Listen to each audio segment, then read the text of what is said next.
Ooh, hoo, hoo. Guess what? Chica and Charles, we are live on Facebook. That's right. We are live. That's right. And Chica, do you know what day it is today? April 6th.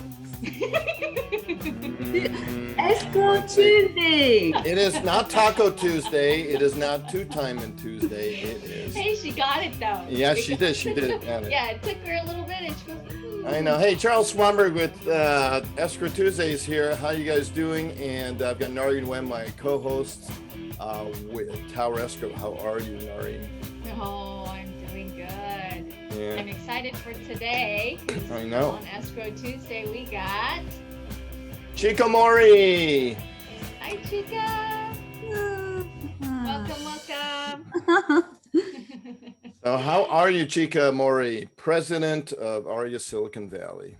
I'm doing well. Thank you so much for inviting me. Oh yeah. Let's see. Let's invite some folks on here and get some people. I know outgoing a few people. We're going to definitely join you, so we'll probably see that in a second. But yeah, it's it's not that difficult to find great leaders on AREAA to interview, as our show has pretty much kind of gone that way. And be careful, Chica, because what can happen in escrow and on Escrow Tuesdays, Narhee? Anything and everything, Charles. That's right, especially the guest quiz part. Mm-hmm. Oh, Today's it's gonna be fun. Very good one, though. Oh yeah, no, I was working until 1 a.m. last night because it was so much fun.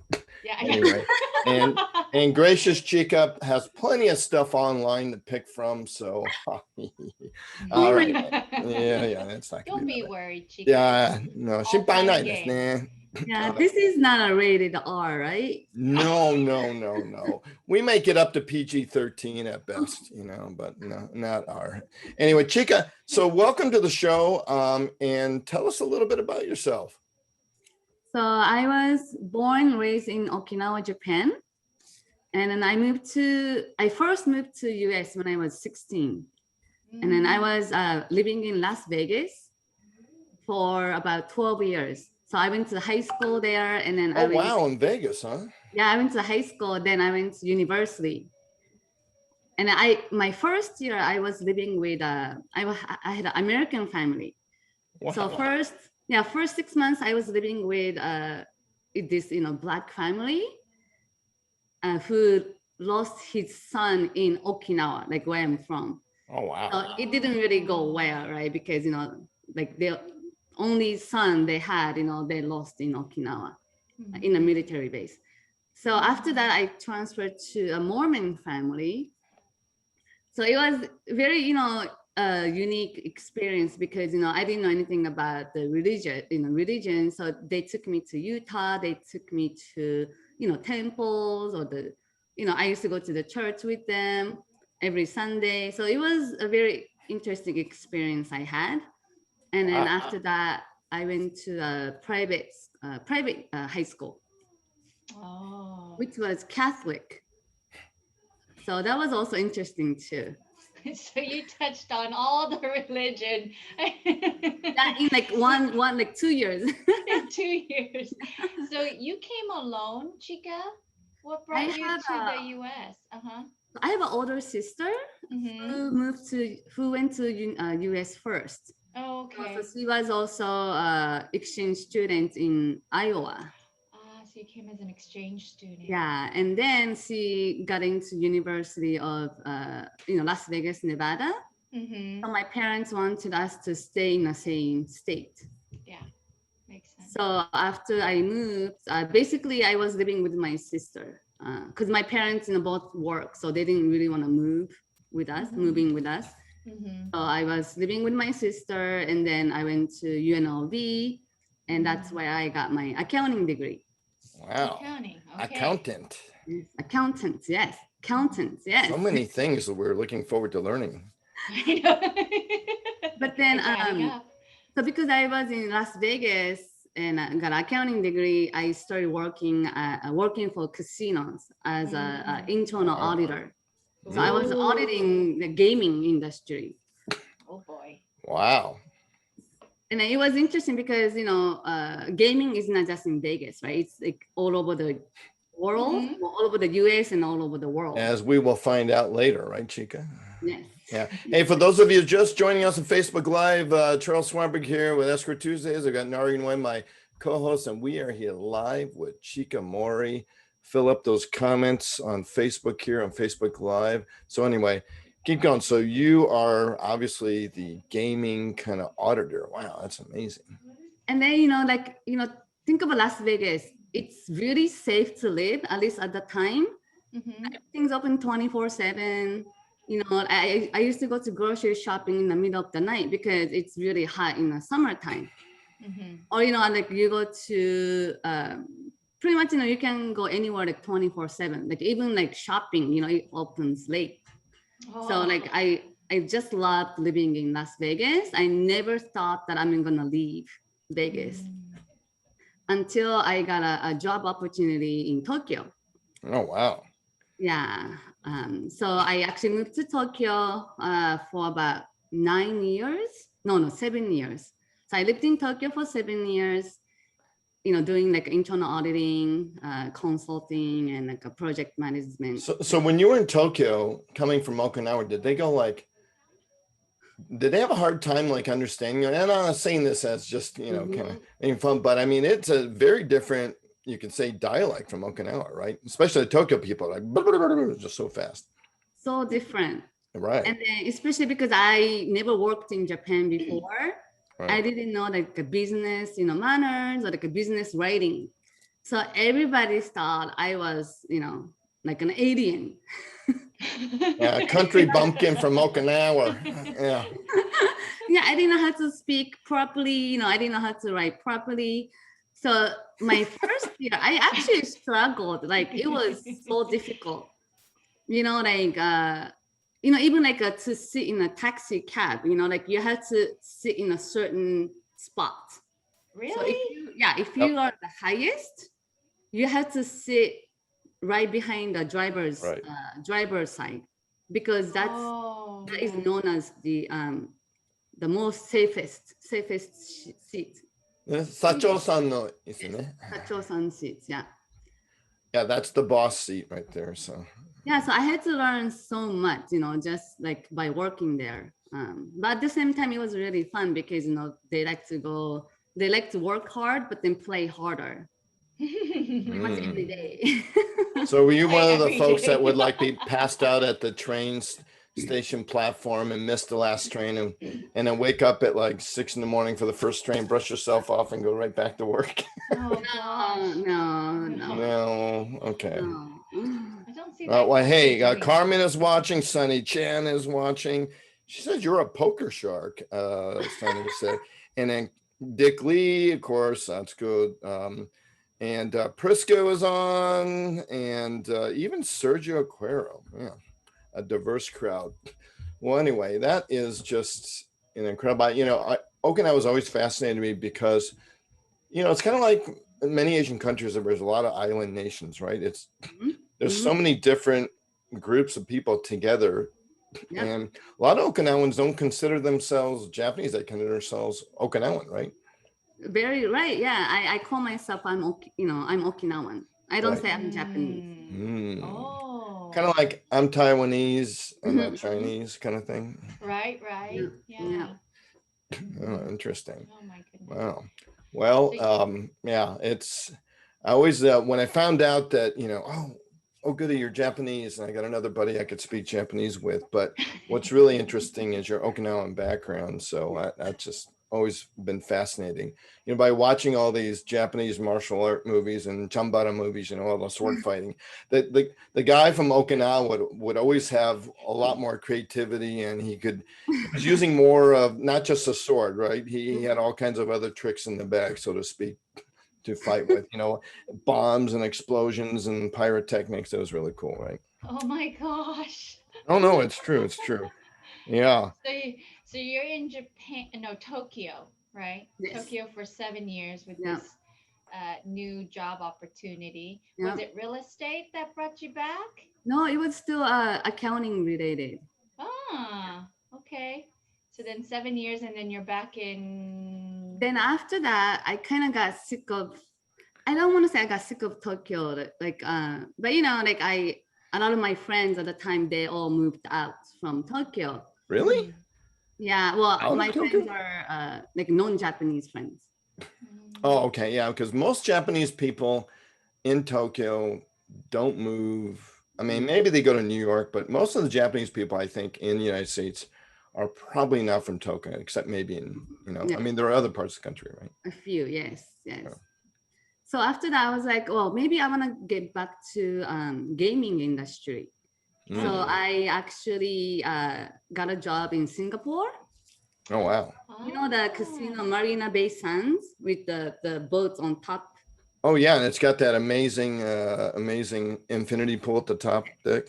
The ship on top. And Right. so I was working there as an internal auditing manager, internal audit manager. My goodness. Yeah, for about almost 2 years. Okay. Singapore was interesting place, right? Like it's, you know, it's summer all year round. So there's no season, but you know, people like to eating shabu shabu or hot pot there. Yeah, I would say that it's so not, hot. it's like, it's either super hot or super hot and raining. Yes. And then super hot and dark. That's about the only difference there, right? Yeah. I'm always when I'm transiting through Singapore, I'm like, man, this is such an amazing metropolitan city. I could get away with even speaking English a lot. And then I go outside real quick and I'm like, oh my gosh, and I shut the door. I'm like, okay. I mean, it's stifling. I mean, in the end of the day, it gets a little better, but it's like August in Tokyo all the time, right? So humid, like super humid. It is humid. Yeah. And do they use the term mushiatsui in Okinawa? Oh, we say maybe choatsui. Oh, choatsui. Choatsui. Okay.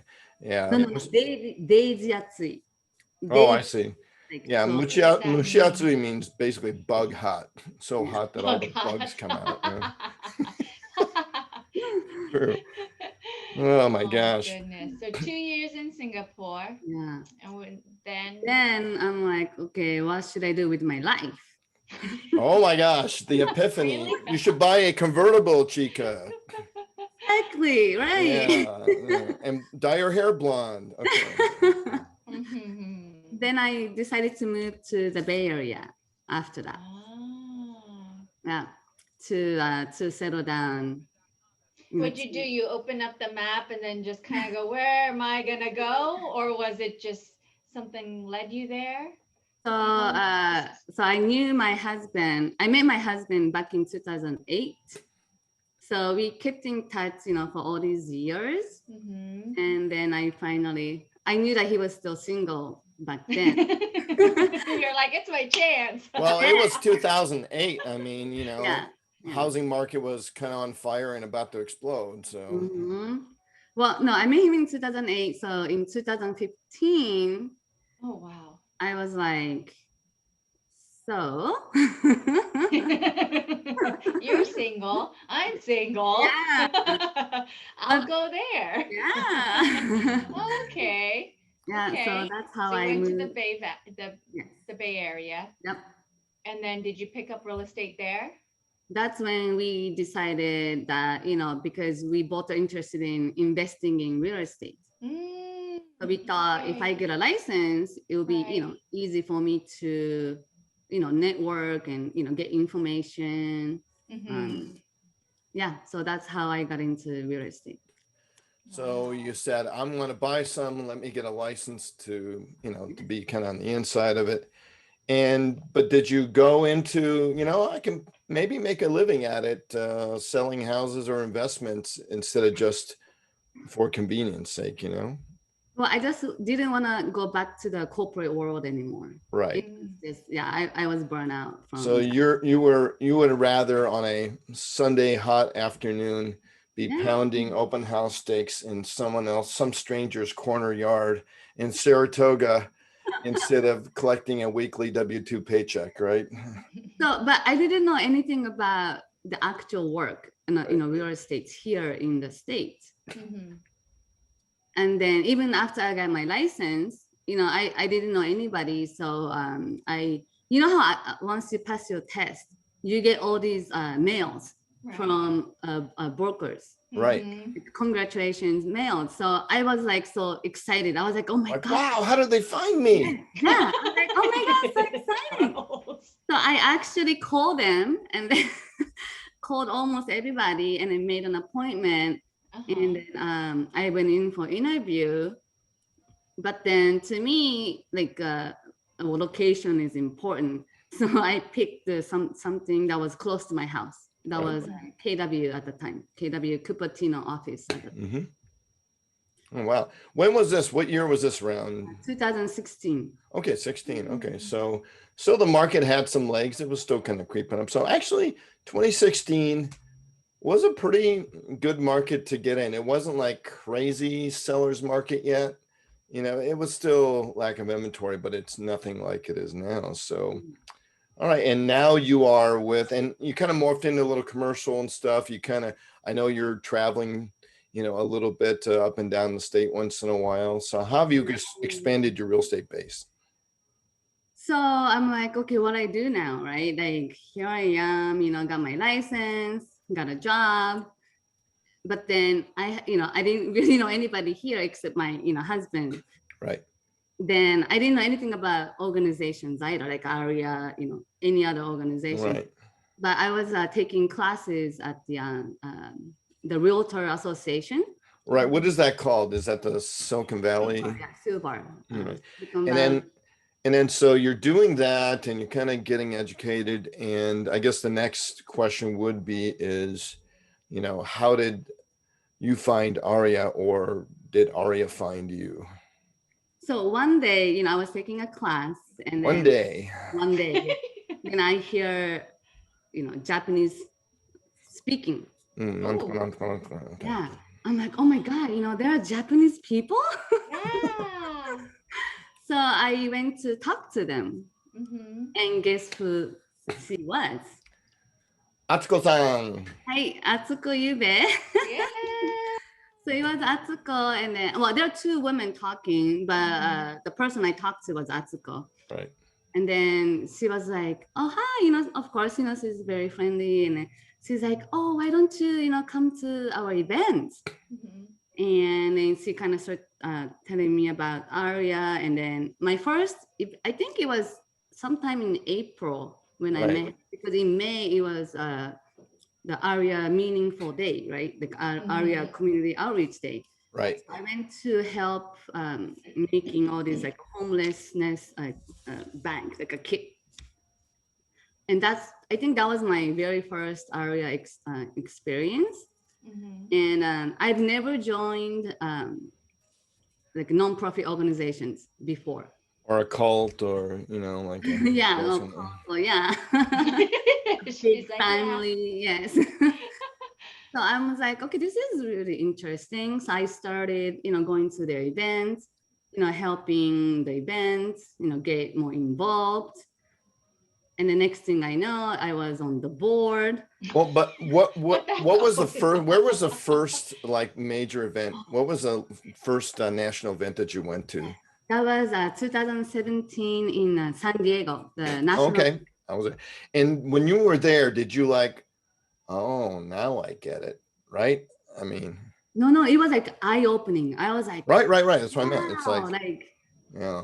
Like, what is going on? Like, what is going on?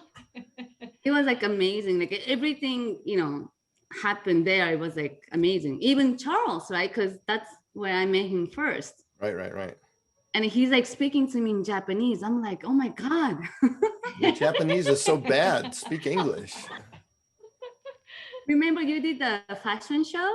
Oh, that's right. Yeah, that's right. Yeah. It was me, Yumi-san, and Hiroko-san, right? Yeah. And it was funny when they were putting my kimono on, because, women put their kimono one way, right? Yeah. And men put it on the other way. So halfway, they were tying me up. They go, oh, we screwed up, let's untie him. So I'm like twirling around and they were just pulling stuff. It was hilarious. Having a video, but yeah. So first national event, you kind of had the aha moment. And I mean, okay, you're going to a national event, but that's still a distance between that and being chapter president, let alone being on the board, being on a committee. So, you know, who sat you down and got you to drink the AREAA Osake? Yeah. It's not Kool-Aid. So for the presidency, well, so last year I took the VP role. Right. And Andy Chung was, you know, president. So, you know, we were, you know, he's been asking, you know, all these years, he's like, so when do you want to be a president? And I said, well, I don't know, someday, maybe, I don't know, 5 years, 10 years. So when he took the, you know, presidency role, you know, we were kind of talking, and then he wanted me VP. And of course, you know, we had to get voted in, but. Right. Well, we all know what VP stands for in most AREAA chapters, right, Narhee? We do. Yeah, very pretty. Sorry. No, but we didn't try counting. And I remember you told me to be a VP too. Yeah, I know. Yeah. So I kind of had a craft in there, but yeah, I mean, I remember who was the gentleman that was right before Michelle? Dennis. Right, Dennis. I remember meeting you guys in, it was Desert, or it was in Palm Springs. Remember the Leadership Summit? Yeah. Me, you, and Annie were kind of causing all kinds of trouble. You know, fun. Oh, goodness. And yeah, and I mean, that's kind of, I mean, I was already, I think I was my second year for Tri-County at that time. And yeah, it's so nice. And that was back in early 2018. Yes, yeah. Mm-hmm. So, I mean, would you have ever imagined you'd be president of the chapter for 2021? Is amazing, right? Yeah. So who basically said you've got to do, is it Andy? Basically, we could blame Andy for it. Yes, you can blame on Okay, thank you, Andy Chung. Funny story with Andy, I was at a 2015 or 16 leadership sitting at the table, and I turned around and Andy's sitting next to me, and we exchanged business cards. I'm looking at it going, that address looks really familiar. And I didn't realize that he's in the same office, you know, with Alain Pinnell, or now it's Compass, as I used to be in, like way back beforehand. So it's really interesting to randomly sit next to somebody at an AREAA leadership event that used to be in your same office like 20 years before or something like that. So that was kind of fun. But yeah, Andy's a great guy. You guys have great leaders at your chapter, you know. Yeah, we have Michelle, you know, Atsuko, yeah, Andy. Yeah. Yeah. And, you know, various Silicon Valley issues is where I kind of spent a summer job delivering stuff, you know, all around Silicon Valley. So it was kind of fun. I got to visit a little bit later. All right. Well, hey, thank you very much for sharing your AREAA story. And thank you, Andy, for getting Chica to drink the Kool-Aid. So I'll let Narhee handle the next segment. Right. And this is when everyone, you know, tunes in and always looks forward to, other than the entertainment part at the end. But now that you met with all the AREAA members and with the networking, I'm sure you're able to, you know, get a lot of referrals, and been in the business since 2018, is it?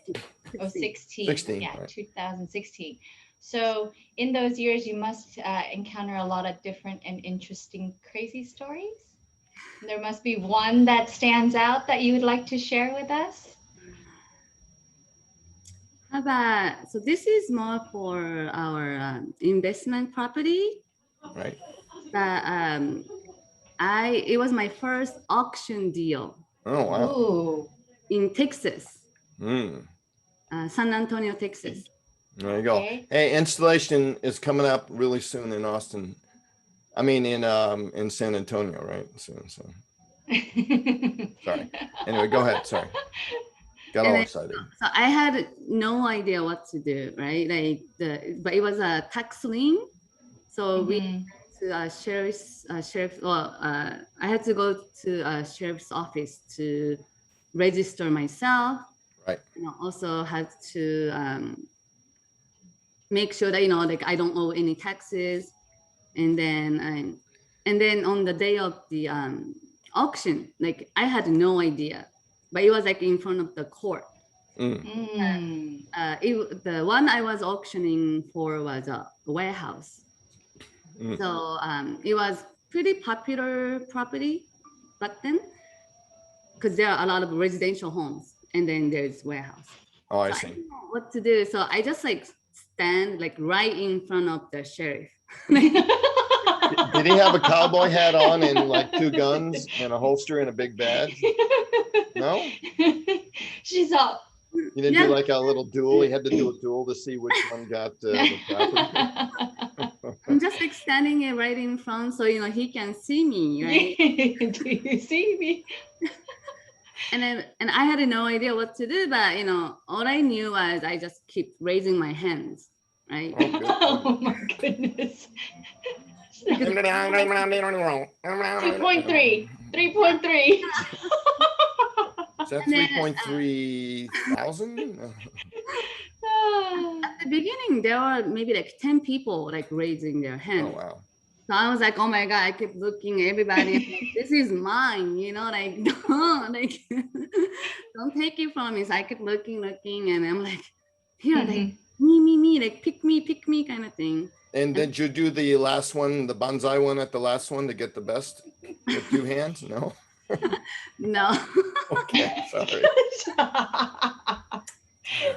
Like towards the end, it was just me and another person, like 2 people. Wow. And then we wanted to get it at lower than what we got, but we are happy with that. And then they only gave us 2 hours to make a payment.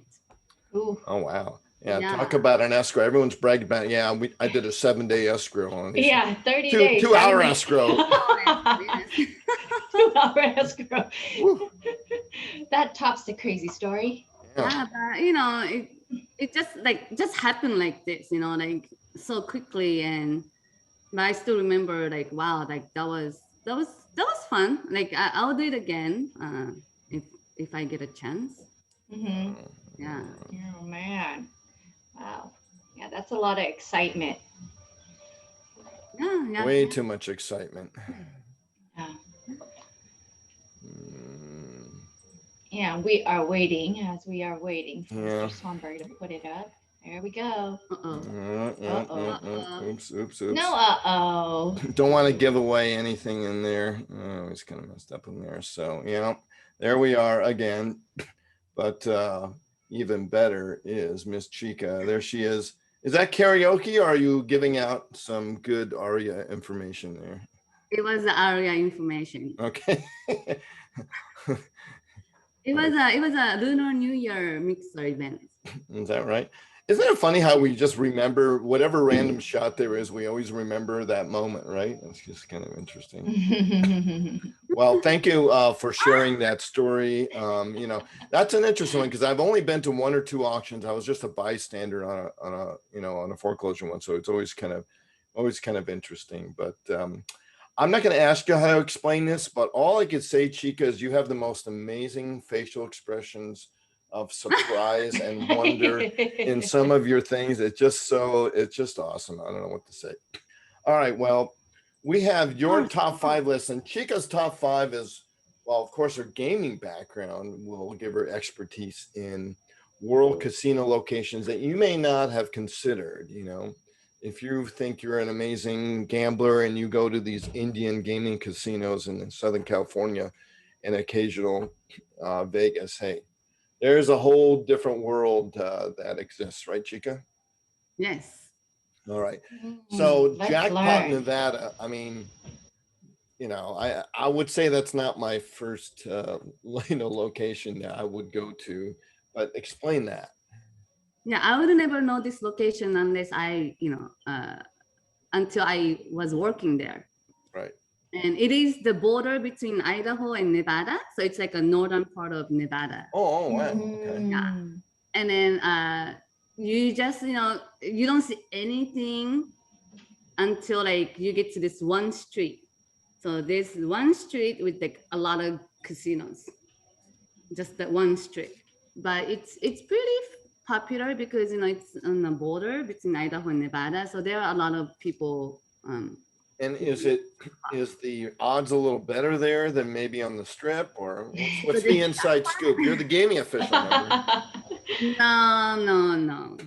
No. All right, interesting. Croatia. Did I spell that right? Wow. I hope so. Yes, I think so. Yeah, who would think that there's gaming in Croatia? Yeah.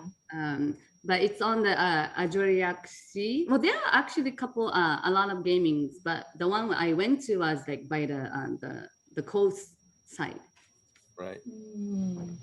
By the way, Priska says she has to see my kimono picture. Well, there's actually video of us going down the runway, Priska. So if you search hard enough, you could find it.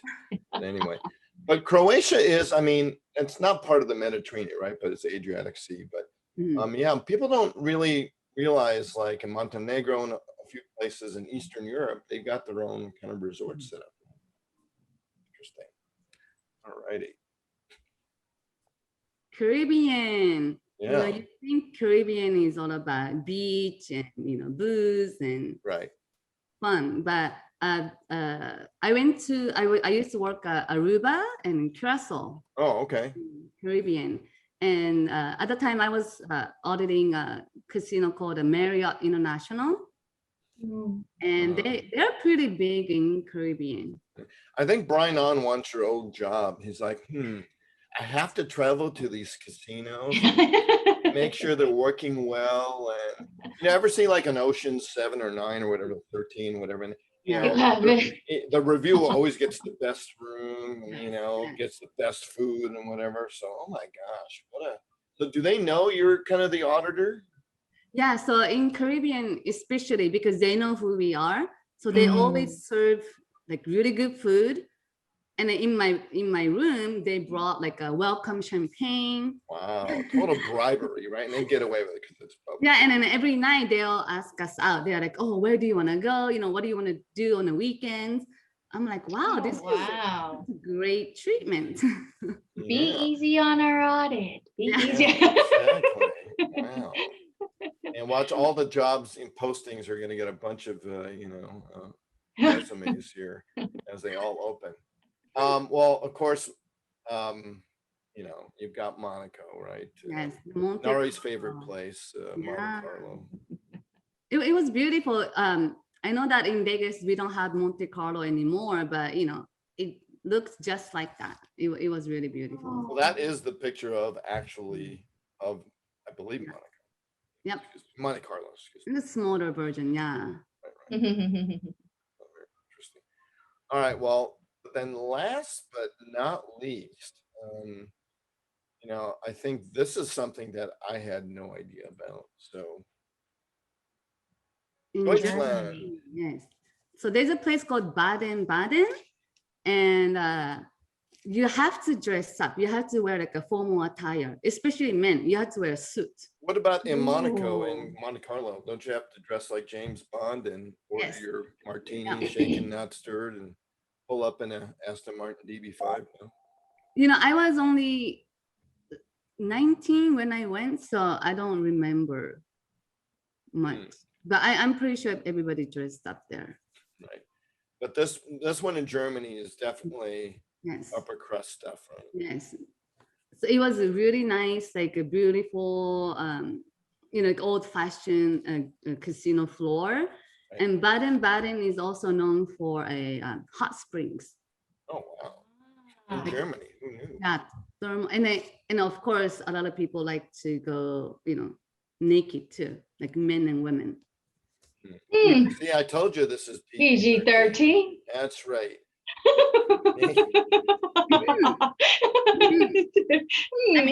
Abaka is the word in Japanese, in case wants to know. But hey, in Japan, we've got, hot springs, hot baths and stuff, and people aren't all that squeamish in Japan, right? Everyone's got a butt. Okay. But in Germany, that could be quite scary because, sometimes, I always see young people go, "Oh, let's go to a nude beach or this, that." And I'm like, well, be careful what you ask for because everyone's not the ones that you want to see. So, anyway, I'll leave it at that. But But in Germany, have you found in these international locations, Chica, is it pretty much the same? Has Vegas kind of modeled everything? I mean, obviously the odds are probably the same everywhere in the world, or is it a little different? I would say different, especially so I didn't mention it, but in Asia, like Macau or Singapore, the way we play blackjack is different. Like the dealer doesn't have the second card. You know, the dealer only has one card. Oh, really? Yeah. So I thought that was interesting. So that's how they kind of manage odds. But but in the end, is it basically the house is always going to generally win? I mean, it's not like you could go to Croatia and just clean house on Keno, right? I've seen if it's small enough, if the casino is small enough, sometimes they do lose money. Oh, wow. But they make it up in the hotels, not the yes, other way. But the overall, yes. Overall, yeah, house always win. All right. Well, Chica, the ex-gaming official, is just showing you where to go gambling, outside the U.S. Interesting thing. All right. Well, what is our next segment, Narhee? I am so excited for our next segment. It is. All right. Well, really it is Escrow Tuesday's surprise guest segment. Chika Mori, you're in for a fun ride here. And so we always want to showcase just something that our guests may not know about Chika, right?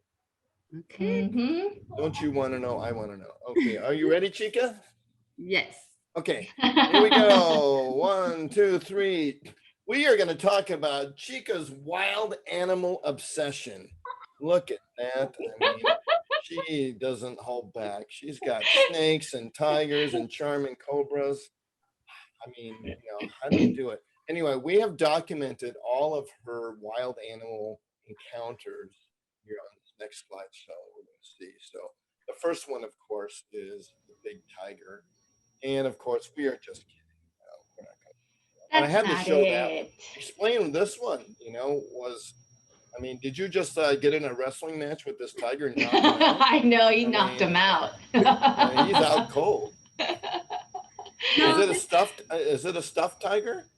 No, I wish. You cannot tell, but I was really scared. Oh, okay. Yeah, I was really scared. I mean, look how big the tiger is. It is. You could fit inside that thing, no problem.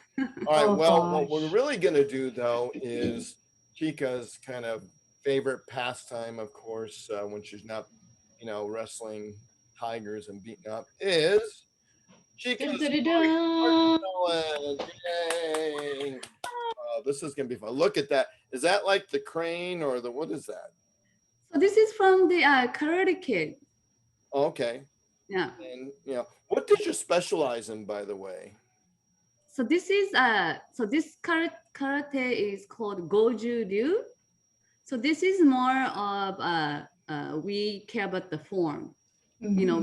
We don't want to fight. Oh, so I got this correct then. Yes, Goju Ryu. Yes. Goju. Okay, I got you. Well, obviously you don't dress up like this going into dark alleys, but a fearsome criminal. All right, so what we're going to do is we're going to have a quiz on, we named some famous people that you may not know are, very good at martial arts, and ask about who it is and what they specialize in. We'll just kind of have fun with it. You ready, Chica? All right, here we go. All right, who is this guy? Now this one's a little older picture of this person. Yeah, it is. On the right or the left?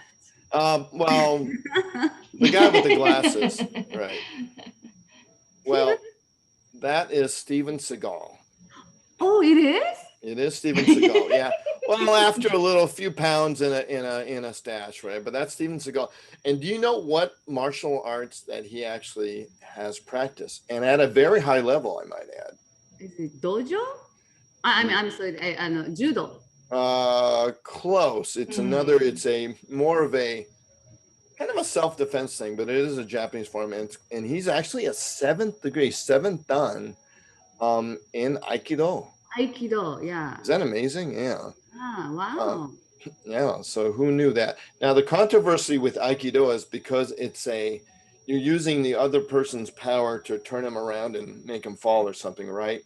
It's very difficult to practice because the guy knows you're going to do that. So how do you, counter it? Oh, anyway, there he is. So he is the real deal. He actually can do what he does in the movies and stuff. So, all right, another guy that you may recognize. You know who this tall NBA player is? No. The yellow guy, no? Yes. Well, we'll get to the other guy later, but well, that is Kareem Abdul-Jabbar, and he was in, I believe, the what was that movie called? Something Enter the Dragon, I think, or it could have been another movie that he was in. But he actually studied with Bruce Lee. Really, I don't know if he had any kind of a belt of some sort. I'm sure he must have. But there's a famous one where his big footprint just lands right on top of him. And hey, UCLA fans, according to Brian, congratulations to make to the semifinals. The team that beat you didn't even make it, win the national championship. A good job. Yeah, that's Kareem Abdul-Jabbar, very tall, obviously, and Bruce is tiny compared to him. Yes. All right, who is this person? Yes, I know his name. He's a famous actor. Right. But he also acted a lot of, martial arts. And people don't realize he also was a fairly high level. So that's Chuck Norris, right? You don't mess with Chuck Norris. And he is the real deal. He's actually a 9th degree black belt in Tang So Do. It must be some sort of Korean martial art. So again, the real deal. You don't want to mess with him. Although I hear he promotes the Total Gym, which is some silly contraption to get exercise with. But yeah, so seen a number of his movies too. All right, we all know who this person is, right? All right. Charles Swanberg. Yeah, if I just cut out a few tacos here and there, I could get like him in a few weeks. Yeah. I mean, that guy did not have any fat on him. Anyway, he had, I guess, his own kind of version. So he was kind of in some sense, maybe the father of MMA, right? Kind of mixing the martial arts a little bit with, a little bit of grappling, a little bit of wrestling. So it was Jeet Kune Do, I guess. That was his homemaking, and that's what he kind of studied. All right, how are we doing here? Who is this person? Oh my God, I just forgot his name. Yeah. Something you fly to go travel. Jet Li. There you go, Jet Li. Okay, I thought so, then I'm like, wait a minute, it's not it. Yeah, no, maybe there was probably a few younger ones that'd be better. So yeah, that is Jet Li, and he was actually, he studied wushu, which is the Shaolin, right? That they do in Henan province, and I guess he had a couple of styles that he was really good at. So another person that practiced what he kind of preached in some sense. All right, we all know who this one is. Jackie Chan. That's right, Jackie Chan. Now, Jackie Chan he did a lot of stuff, right? Any guesses on what he did or what his specialty was? Like he did everything. Kung Fu? He did study a lot, but he had one main thing that he achieved a black belt in, and that was Hapkido. Hapkido. Yeah. Another, I believe, I don't know if that's Japanese or Korean, but another, street fighting kind of style of martial arts, I believe. Yeah, Mr. Rush Hour, Brian. Kung Fu. And he was actually a black belt in that. So he did what he was actually doing. All right, let's see if you guess the next one. Oh, yes, he's also a famous actor.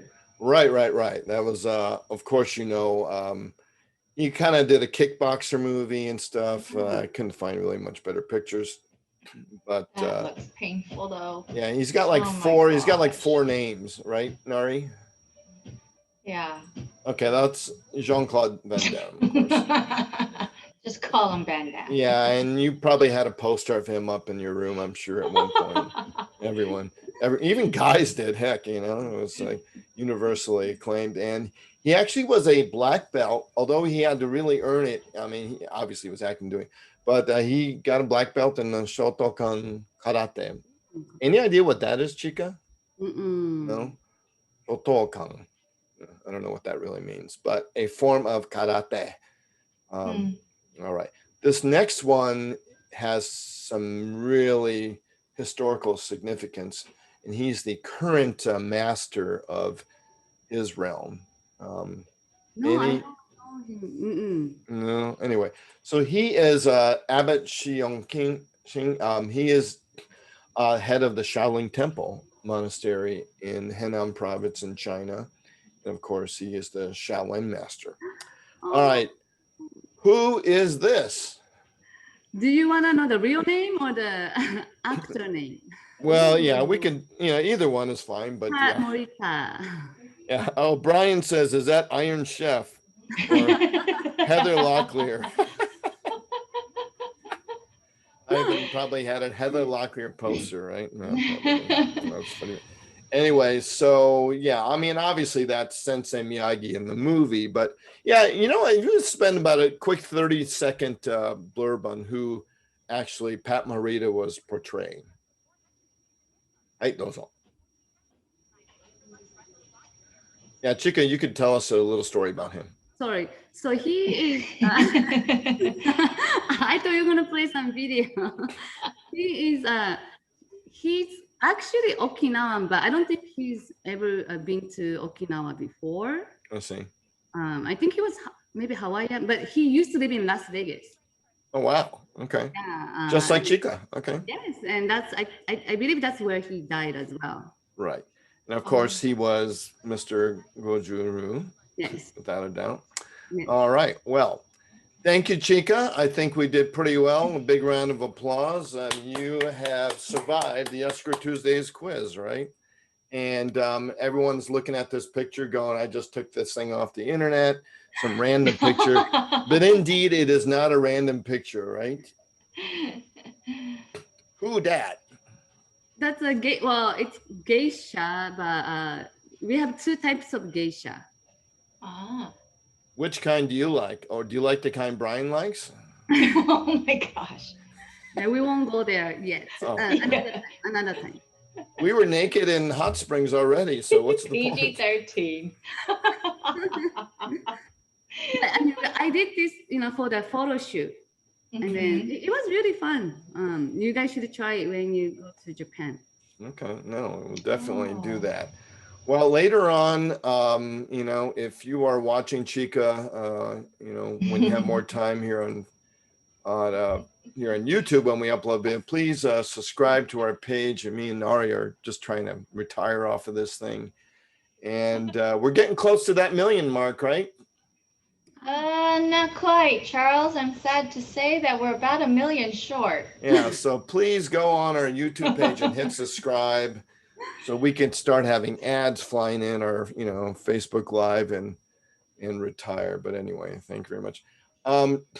Hey, so end of April, Chica, what do we've got going on here? We got the Diversity and Fair Housing Summit. That's right. And everyone watching here, you guys got to sign up on this. We're not really having the traditional GLS this year, the Greater Luxury Summit, or even a policy day, but we are having this. And how timely is this, right? This could have even happened a month earlier, right? With all the stuff that's happening. Yep. So how is it up in the Bay Area? I know in San Francisco, it's kind of gotten a little bothersome, but how has your chapter been working with the diversity initiative and the, the awareness of Asian? Yeah, so recently we, some people participated the parade in San Francisco. Right. And then our chapter is planning our own events, hopefully in May. Okay. All right. Hey, coming up is, do you know who this person is? Okay, I'll give you a clue. I'll give you her name as a clue. All right, that's Kim Liu, Solano County. She's going to be our next guest, and we've got a big run of amazing, powerful leaders. Thank you, Amy Kong, for scaring all the men, but all is not lost, as you'll see here. How about this powerful leader? That is Neely Vu from Twin Cities in Minnesota. So she's gonna be our guest. And it's been a run, right? We've had an incredible run of powerful women leaders, right, Narhee? Mm-hmm. But all good things must come to an end, right?